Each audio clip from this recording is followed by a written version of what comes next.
Assistant commissioner 2 doctor Rafia नाज़ ॼामड़ो बांदीपुर जी kirana merchant सब्जी fruit गोश्त ऐं डेयरी मिल्क खीर जे दुकानदारनि वटां सरकारी रेट लिस्टूं चेक कयूं, जॾहिं त काफ़ी दुकानदारनि वटि रेट लिस्ट न हुअण जे बुनियाद ते नॉर्मल ॾंड लॻायो वियो ऐं वार्निंग ॾिनी वई त आईंदा रेट लिस्ट न हुई त बिना देर दुकान सील कया वेंदा।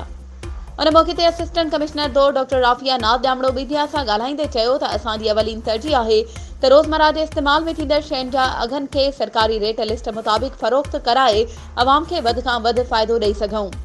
हुन वधीक चयो त असां ज़रई फ़सलनि में इस्तेमाल थींदड़ खाद बाबति बि कार्रवाई करे रहिया आहियूं ऐं मुख़्तलिफ़ पेट्रोल पंपनि जो बि विज़िट कयो आहे ऐं वार्निंग बि जारी कयूं आहिनि त जेके गवर्नमेंट जे रेट मुताबिक़ तेल फ़रोख़्त न कंदा त उन्हनि जा लाइसेंस रद्द करे कानून मूजिबि कार्रवाई कई वेंदी। हुन वधीक चयो त आऊं अवाम खे चवंदसि त अहिड़ियुनि शयुनि जी निशानदेही कयो त जीअं उन्हनि ख़िलाफ़ सख़्त कार्रवाई करे सघिजे। वधीक ख़बरुनि ऐं अपडेट्स जे लाइ असांजे चैनल खे सब्सक्राइब कयो ऐं हा बेल आइकन खे प्रेस करणु न विसारिजो त जीअं असांजी हर नई अचण वारी वीडियो तव्हां ताईं पहुची सघे।